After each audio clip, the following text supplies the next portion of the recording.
ini ada 2 poin ya yang apa namanya dibahas di sini. Ada yang namanya slope, ada yang namanya deflection. Nah, slope itu kalau diartikan secara sederhana artinya adalah apa? Slope itu eh, apa? Miring ya, kemiringan gitu ya. Iya, Pak. Nah, kalau deflection ya artinya adalah apa?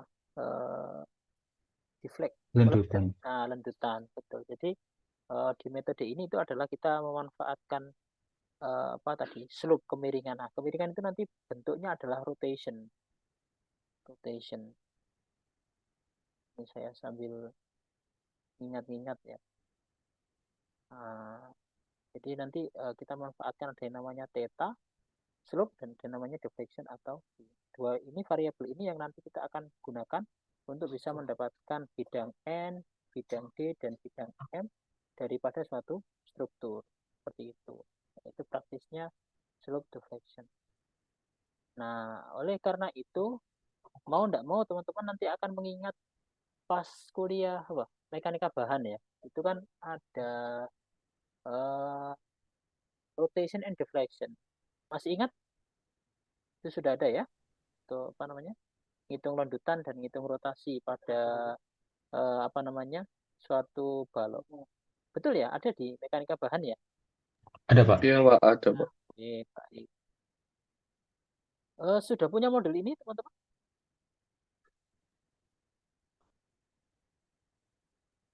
Belum punya? Belum, Belum Pak. punya, Oke, Pak. nanti Belum, saya, Pak. Belum, Pak. saya share di Classroom ya. Nanti kalau sudah saya bisa akses.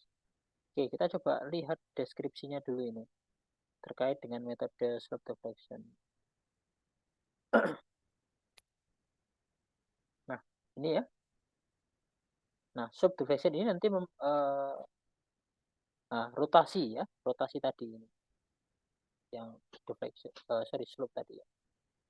Maka dari itu metode constant deformation, nah ini mungkin di modul ini pernah dibahas metode-metode yang lain ya. Nah, ini nanti yang jadi variabel adalah rotasi ya pada batang. Dan nama lain dari metode slope deflection itu adalah flexibility method. Nah, flexibility method. Apa flexibility itu? Uh, apa fleksibel, apa kelenturan gitu ya mungkin ya. Jadi kita manfaatkan sifat kelenturan daripada suatu balok atau suatu elemen untuk mencari gaya dalam. Nah, dengan ketentuan ini ya, dengan ketentuan bahwa pada batang-batang yang bertemu pada satu titik simpul atau join yang disambung secara kaku mempunyai rotasi yang sama. Ini ketentuannya ya. Jadi kalau kita punya 2 batang bertemu menjadi satu, kemudian di situ ada beban dan terjadi rotasi, maka itu rotasinya sama, baik itu arahnya maupun besarnya, seperti itu. Sama besar ini ya, baik besar maupun arah. Maka pada batang-batang yang bertemu pada titik simbol tersebut memiliki rotasi yang sama, atau boleh dikatakan pada pada titik tersebut rotasinya sama. Sehingga dapat dikatakan bahwa variabel yang ada sama dengan jumlah titik simpul atau join pada titik. Kata kuncinya di situ. Jadi nanti kita akan mengenal namanya join ya pada struktur. Itu merupakan oke, besarnya variabel tadi dihitung dengan menyusun persamaan ya. Kita buat persamaan jumlah variabel yang ada dengan ketentuan bahwa momen batang-batang yang bertemu pada satu titik simpul haruslah dalam keadaan seimbang dan dikatakan momen batang yang bertemu pada titik simpul sama dengan 0. Jadi nanti kita pakai persamaan apa namanya sigma m di suatu titik join nilainya sama dengan 0. Ini adalah pada suatu join. Nah, itu yang kita pakai ya. Dan di satu join ini misalnya ada 3 batang, ini tetanya sama. Nah, itu yang menjadi ketentuan. Nah, nanti ini yang menjadi variabelnya ya. Ini kita selesaikan. Nanti dengan dimasukkan pertama ini nanti kita dapatkan momen pada tiap ujung batang. Seperti itu. Di sini diperlukan perumusan dari masing-masing momen batang. Ini ada istilah batang ya, bisa diingat-ingat ada yang namanya batang. Dan tiap batang di sini memiliki rumus momen ya, dengan menyusun persamaan-persamaan yang dibutuhkan untuk menghitung variabel-variabel tersebut. Rumus momen batang tersebut mengandung variabel-variabel yang ada, yaitu rotasi titik simpul. Nah, itu variabelnya yaitu rotasi. Seperti itu. Dengan persamaan yang disusun, besar variabel dapat dihitung. Setelah besarnya variabel didapat dimasukkan ke dalam rumus momen batang, maka besar momen batang dapat dihitung pula. Demikianlah konsep daripada metode slope deflection dalam menyelesaikan struktur statistik. Oke, jadi secara singkat kita punya suatu struktur, kita tentukan batangnya, kemudian batangnya tersebut bertemu di suatu join atau titik buhul, dengan ketentuan di buhul tersebut memiliki rotasi yang sama, dan sigma momen yang terjadi pada buhul tersebut sama dengan 0. Nanti kita dapatkan tetanya, kita dapat momen. Nah, setelah dapat momen, nanti kita bisa mendapatkan reaksi di ujung-ujung batang, dan itu kita bisa menggambarkan bidang N, bidang D, dan bidang M pada struktur tersebut. Nah, kita coba lihat ke bawah ya terkait dengan perumusan momen batang. Jadi di sini ada clue-nya adalah ada batang, ada momennya, dan ini memiliki hubungan, itu berupa rumusannya. Nanti ada rumus. Oke. Nah, ini kita coba lihat deskripsinya. Jadi momen batang dapat ditimbulkan akibat adanya beban luar. Nah, ini yang pertama ya. Di momen pada batang itu bisa akibat dari beban luar. Rotasi titik simpul ujung-ujung batang dan juga akibat perbedaan relatif. Jadi ini yang pertama akibat beban luar, yang kedua akibat daripada rotasi, dan yang ketiga adalah akibat daripada delta atau rotasi. Nah, itu adalah yang bisa menyebabkan terjadinya momen ya. Jadi gaya luar bisa akibat rotasi, akibat daripada perpindahan ya. Nah, untuk membayangkan itu mungkin kita bisa bayangkan lengan kita ya. Nah, kita tahan, kemudian ini kita dorong ke bawah. Nah, ini kita maka di siku kita akan merasakan tegang ya akibat momen tadi itu. Nah, yang kita dorong ke bawah namanya gaya luar. Nah, atau kita bisa memuntir ini. Nah, kita puntir ini juga terjadi tegangan di sini. Nah, itu momen. Atau kita turunkan, kita paksa turun. Nah, itu bisa menyebabkan momen. Seperti itu. Nanti ada visualisasinya di page berikutnya. Nah, akhirnya kita di sini diterangkan terkait dengan momen pada batang, dan ini tergantung pada kondisi ujungnya ya teman-teman. Kondisi ujungnya ini. Nah, kondisi ujungnya. Di poin yang pertama ini adalah batang dengan kedua ujungnya dianggap jepit. Nah, jadi kalau kita punya batang, kemudian dijepit di kedua ujungnya. Gambarnya seperti ini. Oke, jelas teman-teman? Ini ada batang, apa namanya? Kedua ujungnya dijepit ya. Oke. Ujung yang sebelah kiri adalah ujung I, dan ujung yang sebelah kanan adalah ujung J. Ya, ujung I dan ujung J.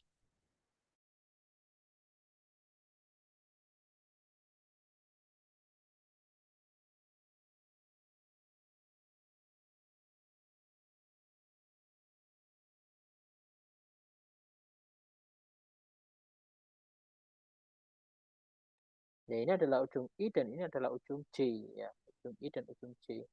Dan di atasnya ini ada beban merataki, ya, beban merataki arahnya ke bawah, ya, arahnya ke bawah,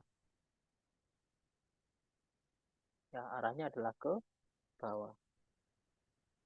Nah, maka akan timbul momen seperti ini, ya, akan timbul momen di ujung I adalah ini, dan ini adalah momen di ujung J seperti itu. Ini sebagai informasi bentangnya adalah sebesar L ya. Ini bebannya adalah Q, ujungnya adalah I, dan sebelah kanan adalah C. Nah, ini ada kode yang namanya P, teman-teman. P. Nah, P itu secara definisi artinya adalah momen primer. Nah, saya coba carikan ya. Nah, ini adalah momen primer ya, namanya adalah momen primer. Nah, ini momen primer ya, momen primer. Nah, momen primer ini apa ya? Momen primer itu ya. Momen akibat beban luar ya, momen akibat daripada beban luar itu namanya adalah momen primer. Momen primer di titik I namanya adalah MPIJ. Kalau momen di ujung J berarti namanya MPJI. Nah, ini namanya momen. Kemudian, nah akibat beban Q. Akibat beban Q. Nah, ini mungkin bisa kita ingat ya dulu ya. Mungkin dulu saat di apa namanya? Kuliah apa namanya? Mekanika bahan ya, mekanika bahan itu kita pernah mendapatkan rumus ini. Sorry, rumus ini. Ini rumus apa ini? Ada yang tahu? Rumus apa ini?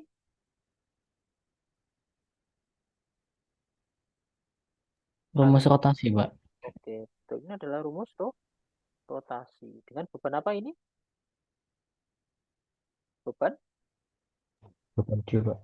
beban Q. Beban Q adalah beban Rata, merata. Pak.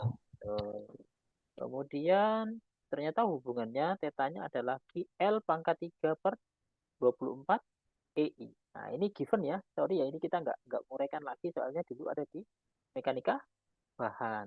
Ya, ada di mekanika bahan. Ini jadi dikondisikan, diasumsikan dulu tumpuannya apa ini? Tumpuan apa ini? Sendi, Pak. Sendi, Pak. Oke, tumpuannya adalah sendi. Jadi ini ceritanya adalah untuk menyelesaikan model ini, ya model mana? Model ini. Ini apa tumpuannya ini?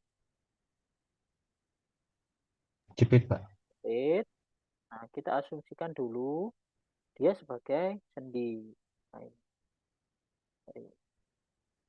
ini kondisinya adalah sebagai sendi. Nah, di kondisi sendi itu terjadi rotasi ya kalau sendi itu. Betul? Kalau sendi itu terjadi rotasi ya akibat beban Q ya. Betul, Pak.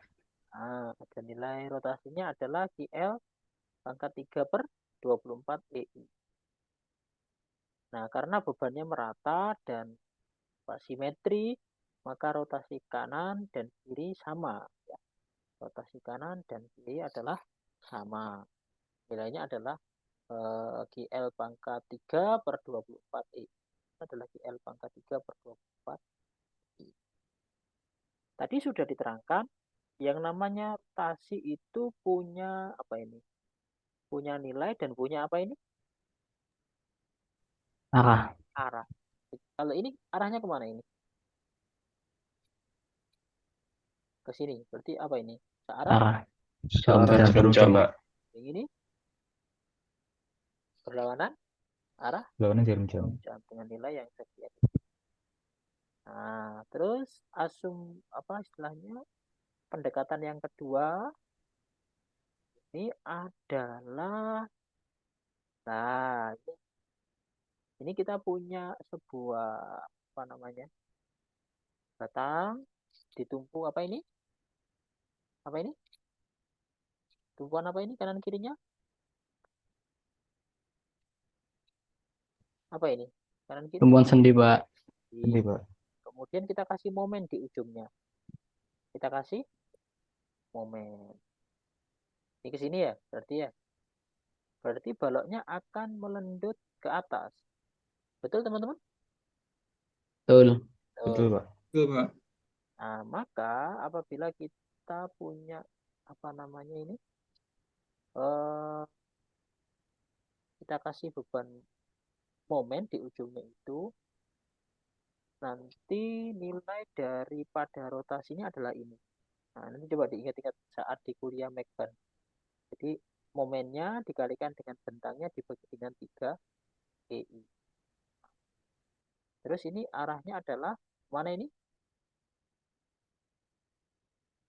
Yang sebelah kiri berlawanan arah jarum jam. Yang sebelah kanan searah jarum jam. Nah, pendekatannya adalah seperti itu untuk menyelesaikan metode apa namanya?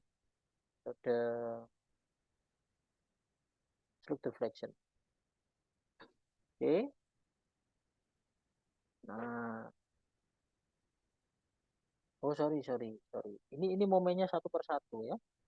Yang ini adalah yang sebelah kiri dulu. Nah, maka ini melendutnya adalah seperti ini. Momennya adalah ini. Yang 1/3, yang 1/6. Jadi yang dekat dengan momen per 3, yang jauh dari momen adalah per 6. Nah, pendekatan yang kedua itu adalah momennya ditaruh yang sebelah kanan. Nah, ini ya, sebelah kanan. Nah, ini namanya adalah MPIJ. Yang di sebelah kiri itu MPIJ. Yang ini sebenarnya MPJI. Sorry, koreksi. Ini MPJI ya. MPJI, maka baloknya akan mendekat ke atas dan timbul rotasi ke atas juga. Nilai rotasinya adalah ini, dan yang dekat dengan momen nilainya adalah per 3, MPJI L per 3I. Yang ini per berapa ini? 6, seperti itu. Nah, kemudian karena kondisinya tadi adalah jepit ya teman-teman ya. Kalau jepit itu ada rotasi enggak? Halo? Nggak ada, Pak. Tidak. Oke, baik. Kita kembali ke sini ya. Ini tumpuannya apa? Kanan kiri? Jepit. Berarti Jepit, Pak. Pak. rotasinya berapa ini? 0. 0. Rotasinya sama dengan 0. jadi nanti tetanya di sini itu harus sama dengan 0. 0, Pak. Nah, baru dia akan melendut seperti ini. Seperti ini. Ini ada apa ini? Delta ya. Ada deltanya. Tapi di sini tetanya sama dengan 0. Oke, kita balik ke 3 model yang kita bahas tadi ya. Model yang pertama ini akibat apa ini? Pertama ini Beban Ki, Pak. beban Ki. Ini arahnya kemana ini? Perlawanan. Cara jarum coba. Oke. Kemudian ini akibat apa yang kedua ini? Momen primer di ujung apa Di ini? ujung kiri, Pak. Ujung Di ujung titik I, Pak. Di ujung kiri. Ini tadi searah jarum jam. Ini arahnya. Berlawanan, Pak. Berlawanan. Kemudian yang terakhir akibat daripada MPJI ya. Sorry ini JI. Ini berlawanan juga ya. Berlawanan juga. Maka dengan konsep yang kita sepakati tadi, maka kita punya persamaan ini, teman-teman. Nah, coba diperhatikan ini. Ini adalah nilai daripada apa ini? Rotasi di ujung. Yang ini rotasi di ujung Ujung kanan, Pak. Nah, nilainya berapa ini? 0. 0. Jadi ini nilainya sama dengan 0. Jadi sama dengan 0. Nah, rotasi tadi itu isinya kan ada 3. Yang pertama akibat apa ini? Beban Ki. Beban Ki. Yang ini akibat Momen PI. Primer. Oke, yang ini momen primer juga. Yang ini IJ, yang ini JI. JI. Beban Ki, ini beban momen primer, ini momen primer. Ini ada 3, ada 6. Ini udah saya jelaskan tadi ya, yang dekat sama momen primer dapatnya 3 pernya, yang ini dapatnya 4. Yang ini sama per 24, ini per 24. Nah, sekarang tandanya. Ya, tandanya. Di dalam modul ini searah jarum jam tandanya apa ini? Positif. Positif. Yang Positif. itu, lain itu? Negatif. Negatif.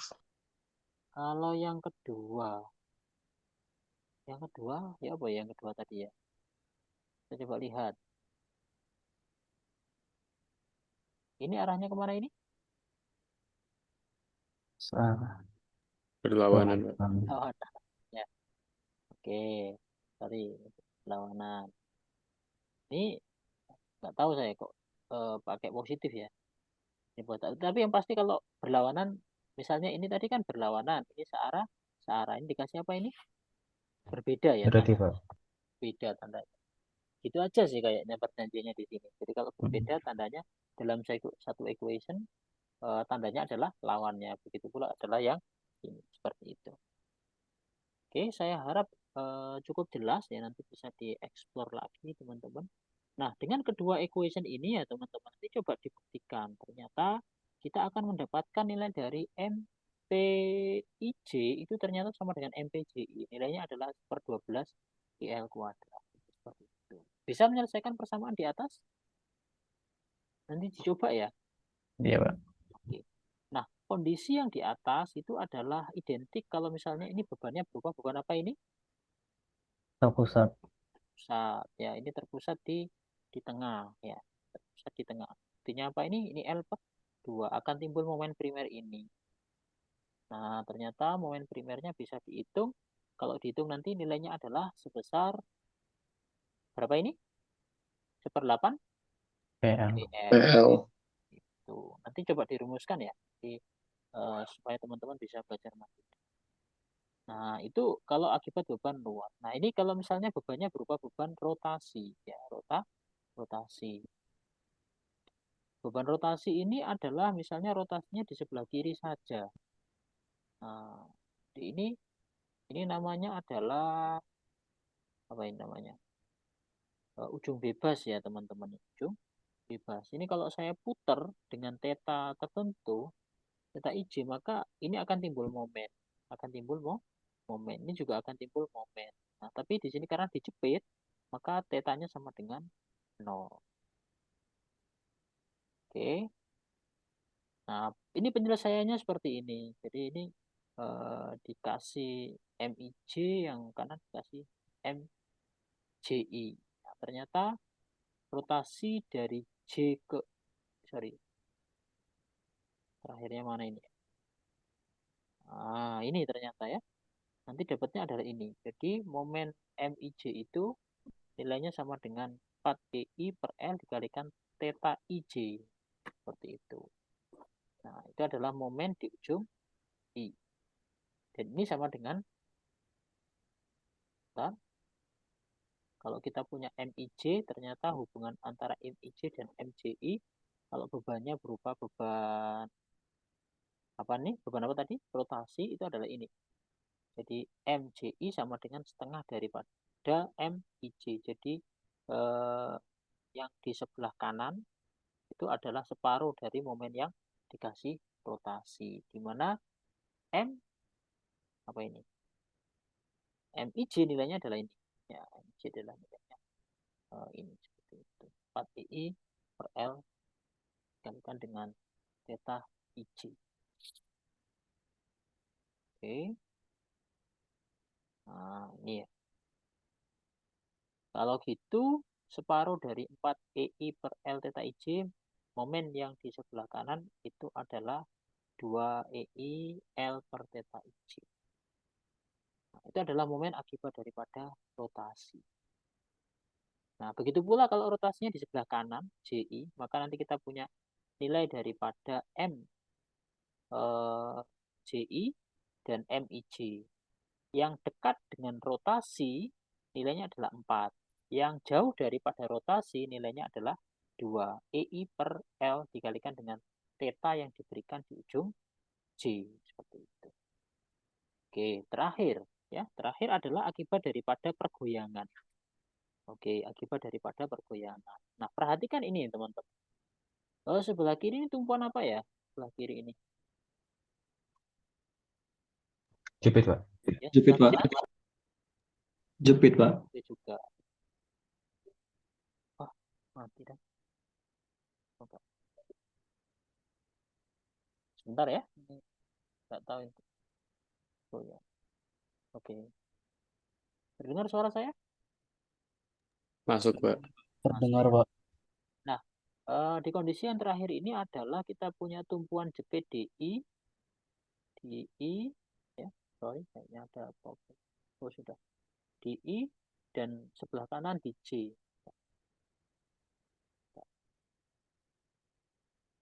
Kanan adalah J ya, kanan adalah J. Oke, di kanan nggak bisa nyala ini anak saya. Nah, di situ titik J misalnya diturunkan sebesar delta, ya, sebesar delta. Maka slope yang terjadi itu adalah seperti ini, teman-teman. Jadi ini akan timbul slope seperti ini ya, teman-teman. Nanti akan timbul theta IJ sama dengan theta J. Ini nilainya adalah delta per L. Nah, ini delta, ini adalah L. Maka ini adalah rotasi. Ini juga timbul rotasi. Yang sebelah kiri namanya IJ, yang sebelah kanan namanya JI. Nah, ini delta per L. Nanti itu akan timbul momen di kedua ujungnya sebesar apa ini? MIJ. Yang sebelah kanan MJI. Nah, kita lihat nilainya. Jadi penurunannya sama dengan yang sebelumnya. Nanti tolong dikaji sendiri ya. Nah, nanti rumusnya agak panjang kayak gini, teman-teman. Jadi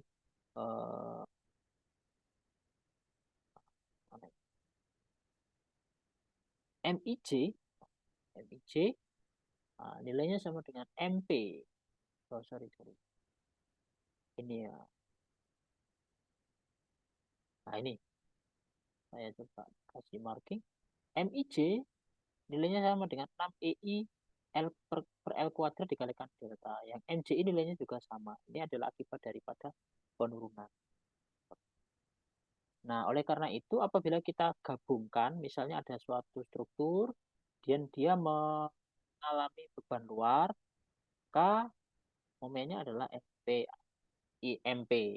Yang ini akibat daripada rotasi kiri, ini akibat rotasi kanan, dan akibat daripada penurunan delta. Ini adalah general equation untuk suatu struktur dengan tumpuan I dan J adalah jepit. Seperti itu ya, itu penyelesaiannya. Dan nilai kekakuan kalau kita punya tumpuan jepit-jepit itu adalah sebesar berapa ini? 4 EI per L. Ini adalah equation terakhir. Ini nggak ada P-nya ya, sorry ini. Nggak ada P. Nah, itu adalah momen di kedua ujungnya. Oke, baik. Nah, nanti untuk selanjutnya kita diskusi yang dengan tumpuan yang lain ya. Nanti teman-teman saya minta untuk pelajari dulu secara mandiri dari atas sampai dengan ketemu persamaan momen di ujung I dan momen di ujung J yang equation-nya adalah I. Nah, supaya enggak kaget ya. Nah, ini tolong dipelajari dulu. Nanti untuk yang selanjutnya nanti kita akan diskusikan lagi. Seperti itu.